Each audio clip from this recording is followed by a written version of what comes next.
Station where we do traditional neuro. Oh, are we starting? Mhm. This is our station where we do the traditional neurofeedback training.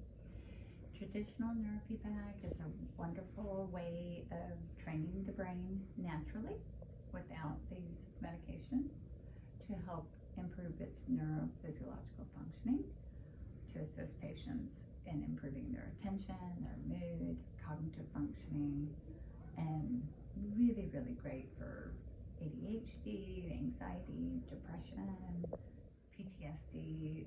Many of our patients have a wide variety of conditions.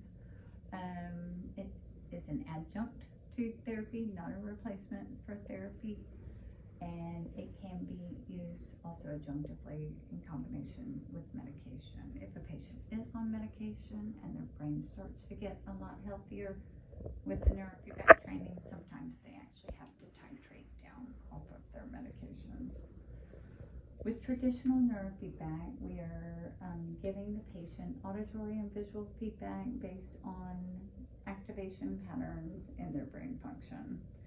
So as brain shifts and produces more of a particular frequency and less of another frequency, we offer to the patient both a visual and auditory feedback reward. And that helps to reinforce the brain to reorganize itself in order to repeat the pattern again. And the brain goes through a learning curve then of meeting the threshold goals that we set in the software for each patient based on their QEEG brain map.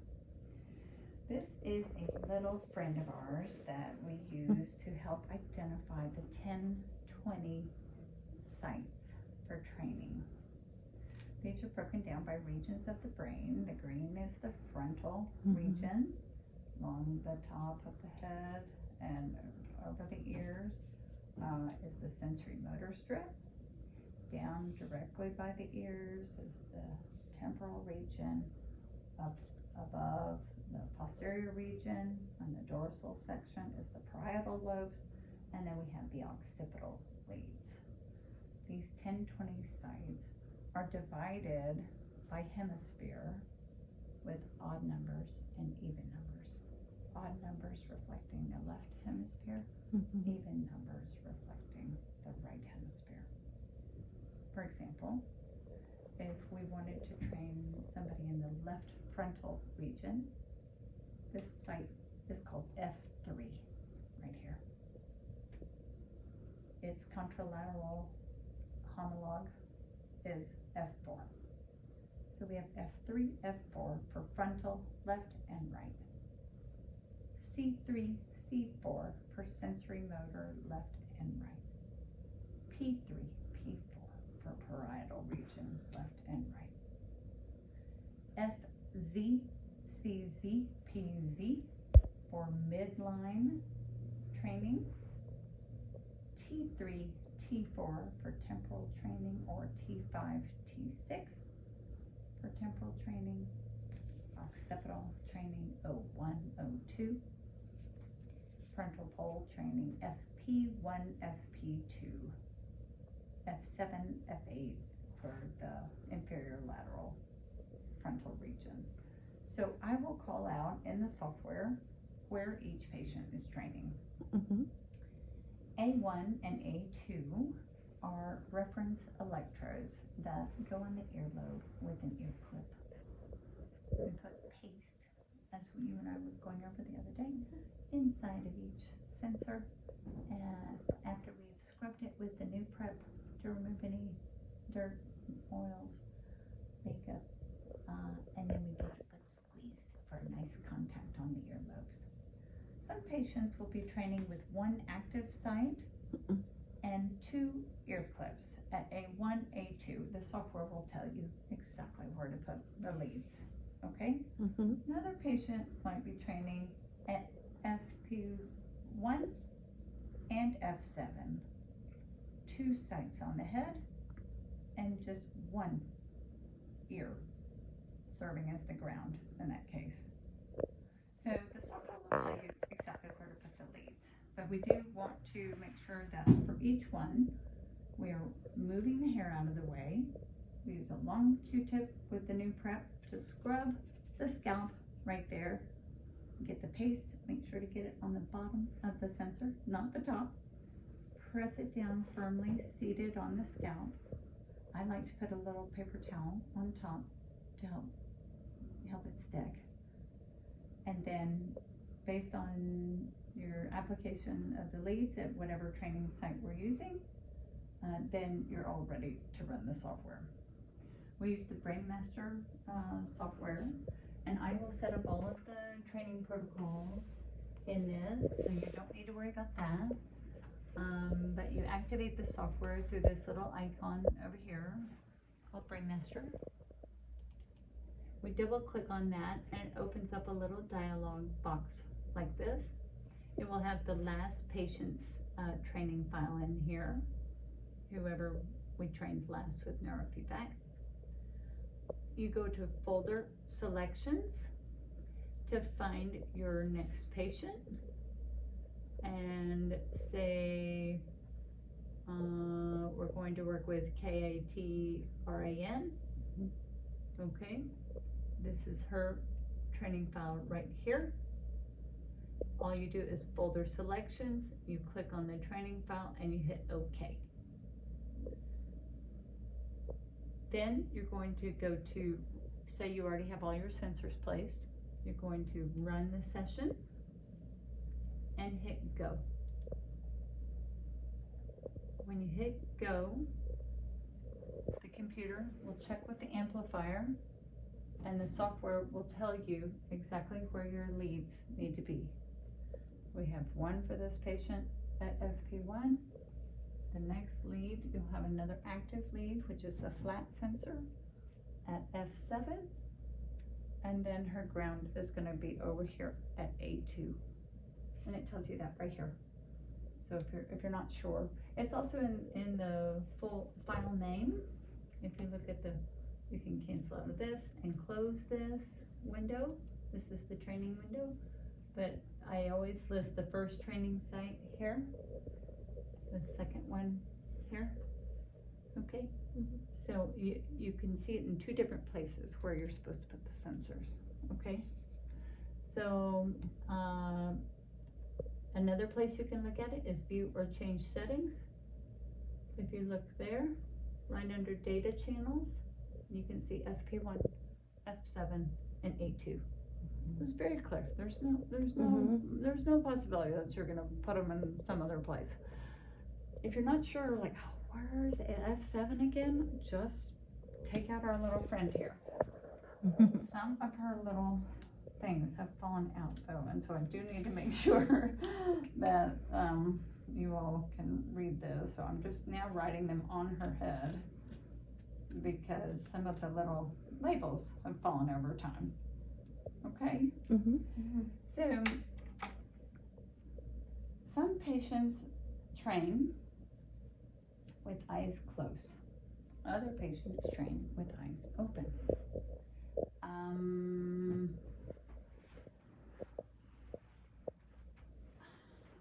I will try going forward to begin indicating this in the procedure section of eClinicalWorks, where we often will put out what the patient's traditional neurofeedback training protocol is. So if you go to their hub and go to procedures, it will say neurofeedback set 1, FP1, F7 training, 10 sessions. These are 30-minute training files. It's actually 25 minutes of training, 5 minutes for setup. And this is an eyes open training. So we want to come over to the patient station, and for an eyes open training session, we have to reach back here, turn this monitor on so that the patient has something to look at. We want the patient nice and relaxed in the neurofeedback chair in order to help reduce movement and muscle tension. Some of the kids are kind of squirmy and a little bit hyperactive, so we have to tell them it's very important that they stay very still. Otherwise, it messes up the sensor. Okay. So, you know, sometimes for the kids we use one of the weighted blankets or a weighted stuffed animal, which you can find in the hallway, just to help them stay calm. Many of the kids enjoy looking at a movie to try to help engage their attention and focus during the session so that they're not bored and moving all around. Okay, so I'm going to show you how to start a movie should we have a kiddo.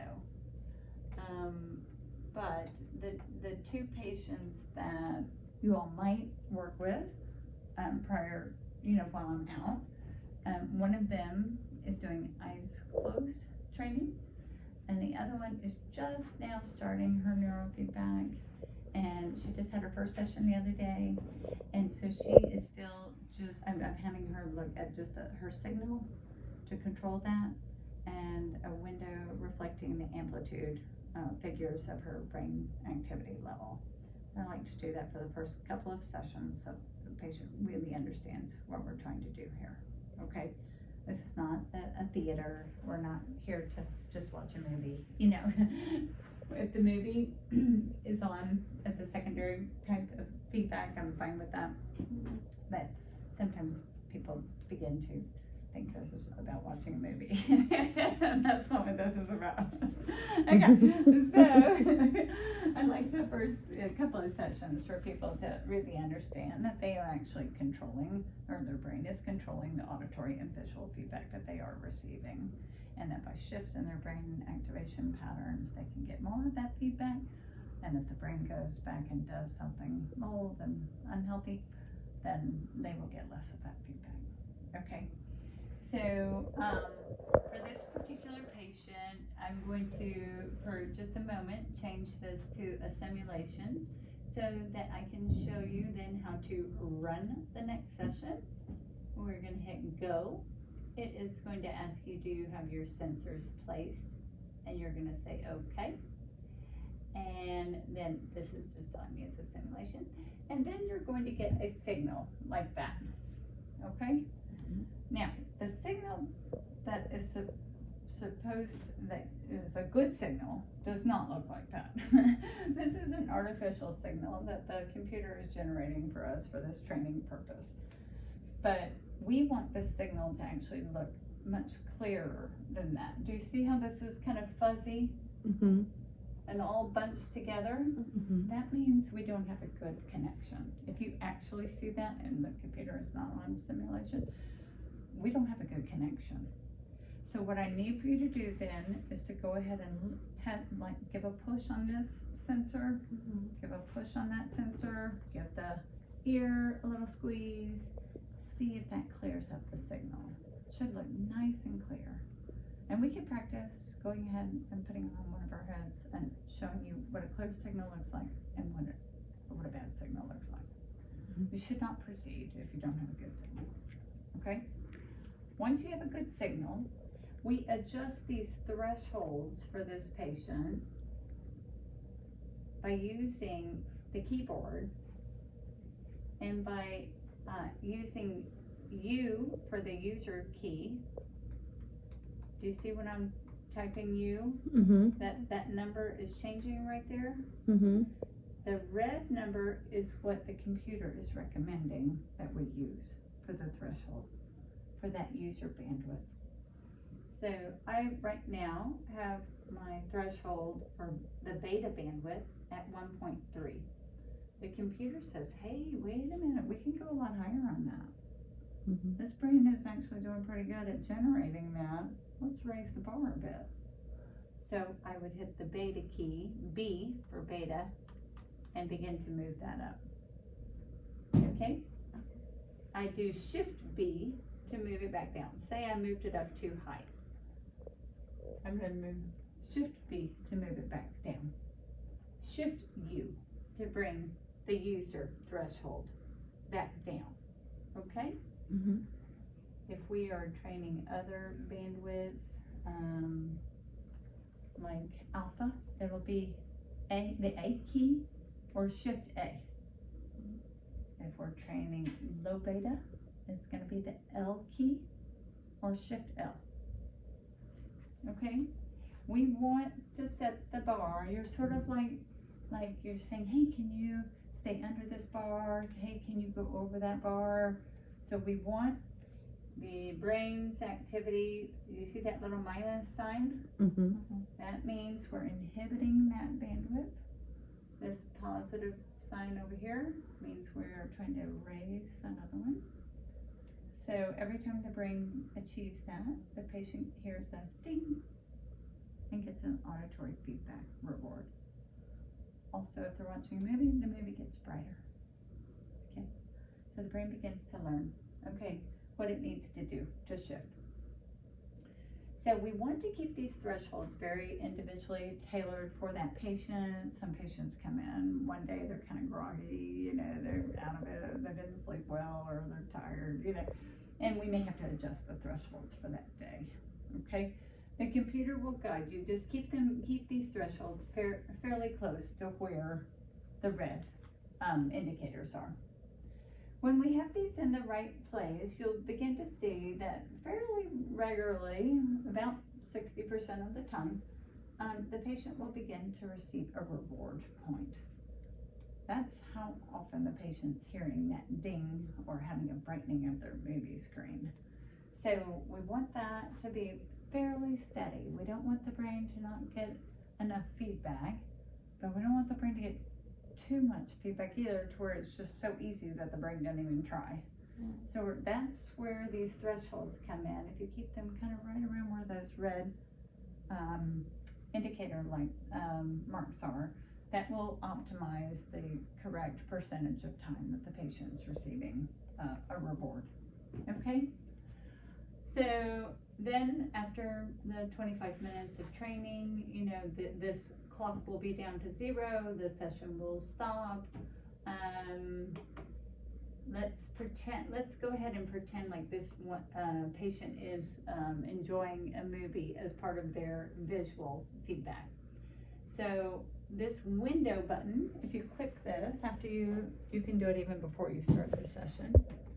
The visual feedback that I like to provide to the patient is in numbers. I'm going to drag this over there. Let's see, Cherie, would you turn that back on again? I don't know why the monitor went on, but it's in the very back. Do you feel it? Up a little. Mm-hmm.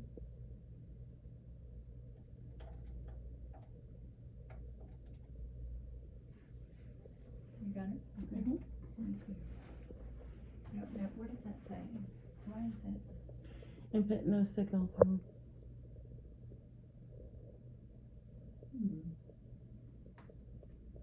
I don't know why that would be the case.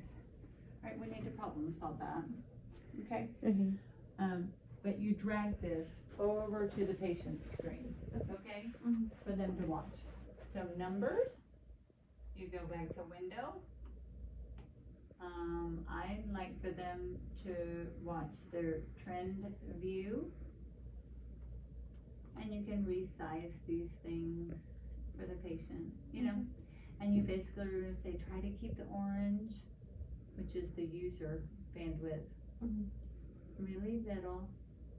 And then and then we don't want any big spikes.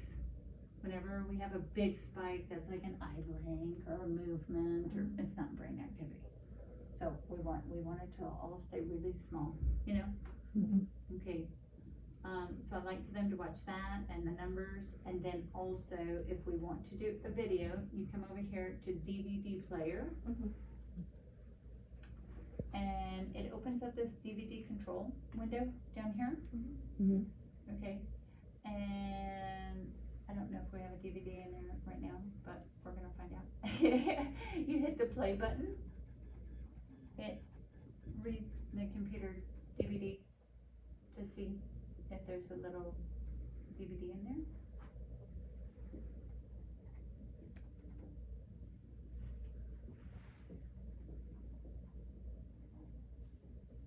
There may not be one in there. Anyway, once we put one in there, the patient picks out. You want to have the minimum brightness. Oh, there's one. Okay. So it just takes a little bit. Okay? Now, do you see how it's hard to see the movie Mhm. right now? Yeah. It's because the minimum brightness is set to 0. So when the brain is off task and not accomplishing the goals, the patient is seeing nothing. Well, we don't want that because they're going to get really frustrated, you know? So I like to put this at 30, like 34, okay? 34. Okay. And I like to turn the volume down a bit. Again, this is not a theater, so we're not trying to just enjoy a movie. So a lot of times the patients will be like, turn the movie out, turn the movie out, you know. But I Mhm. actually want them to hear that other beeping sound. That's the reward of the neurofeedback. So this setting would probably be pretty good here. We've got the volume under control. You can control the overall feedback volume right here with your speaker, okay? Some patients are very sensitive to sound. Other patients can't seem to hear anything at all. so you have to customize that for each patient as to how loud the feedback is. You do want to test the feedback with the earbuds yourself before handing them to the patient. Mhm. Because every now and then we have problems with the audio cable or something, and then the patient's not hearing anything, Mhm. you know. So that's frustrating too. So you would drag this over and you would put this on part of their screen, right? And they always want to make it the whole screen. And I'm like, well, I want you to look at your numbers. And, you know, the red ones, I want to see how low we can get those to go. And the green one, I want to see how high we can get that one to go. And then this will just tell you, you know, if you're keeping your brain activation patterns nice and low over here, you know. So I make them watch all of that. And they're like, well, can't you make it a little bit? All right, let me make it a little bit bigger, you know, but I do want you to watch these other things as well. Okay, and then you can kind of reinforce them and go, oh my God, look, you already got that down to 6.8. That is awesome. That is awesome. So Johnny, you're moving around a little bit too much. Look what that did to our signal. Oh my gosh, right? So you kind of want to give them feedback throughout the session. I mean, you're not talking to them the whole time, but to make sure that they're staying very still, very under control, that we've got a good ratio of feedback going. You know, some kids get really frustrated, and so if someone's getting really, really frustrated, then you've got to make it easier for them, okay? So you're gonna raise the inhibit bar. I want you to think of the inhibit bar as something that we have to stay under. So it's easier for me to stay under it if I raise it higher, okay? So I'm gonna go, oh my gosh, this kiddo, I'm about to lose this kiddo. He's so frustrated, right? He is just, I'm just gonna make it super easy for him for a little bit, okay? And then this one is more of a bar that we have to jump over. So to make it easier, you're gonna lower it to make it easier, okay? Does that make sense to everybody? Okay, so I'm gonna go Shift B to make this lower, okay? Oh gosh, now we've got it really easy, and now you'll start to notice that the points will continue to raise. Let me even make it a little easier so you can see where I'm trying to go. Let me see.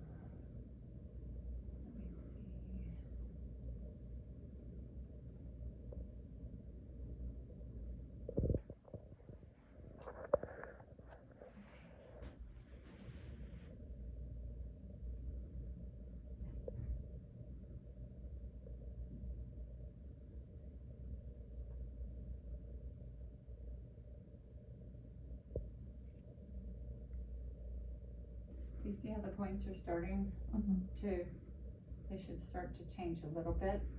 And also the movie will be brighter, longer.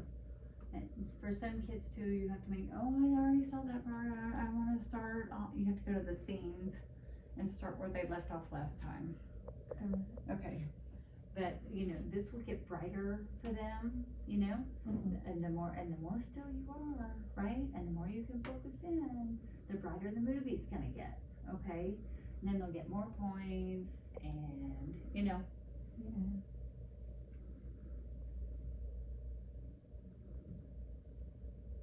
So those are the basics of neurofeedback. Now, for someone who is doing, let me stop this. and someone who's doing, like we do have another patient who likes to enjoy a eyes closed neurofeedback. Okay, she is the one who's kind of interested in maybe even doing this next week if we're able to get the training finished. You would pick her training file, which is right here, the one we talked about yesterday, Alpha Theta Training 2 for DIA FAR, right? Okay, so then we hit OK. You're gonna, for this one, the sensor is at PZ, right in the back of the head at the top here. Okay? Ear clip. She knows how to put on the right ear clip because it's hard for me to reach. So once we get those on, now this is kind of the tricky part about her training. You're gonna go back to window. You might want to write this down. Then you're gonna go to AVI extensions.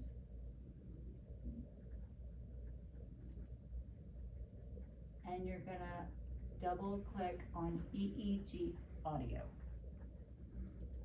When I double click on that, that opens up this really pretty, relaxing, cute little screen here. Do you all see that? You're gonna hit go over here on your training window. It says, oh, do you have your sensors at PC and A1 and A2? And I say, yeah, I sure do. Okay. And I already have this one on simulation too for this training purpose. There's the signal. You see, that one actually is a better simulation because you see it's a little clearer. So then I go back to my little window here and I start session. You're going to begin to see that the software calculates thresholds, amplitudes. For this particular training file, you're not going to adjust the thresholds. I know I just taught you how. But for this one, the thresholds are automatically set. And this little window right here is actually governing the feedback. And it's auditory feedback only. Patient doesn't look at the computer screen. We actually turn everything off, turn that computer off. Set the chair back even lower. It's a very deep relaxation training, and this one actually does take 45 minutes. Okay, and it's a very deeply, relaxing session. So then you come in, you say okay. It looks like she's down to 0. Then I go stop session here, and stop over here, and it'll say yes, do you want to stop, and then you can close. Do you want to exit the training screen? Yes. So I could even just leave this up for you all, okay, for her, if you want to get this set up. I could leave all these windows up right here. If you want to, we got the video though, so we know how to get back to it. Okay. So I'm going to go ahead and change these back to training files so that if we decide that we're ready for DIA FAR or KAN RAN, those might be the patients who are interested in continuing, while I'm out. Okay.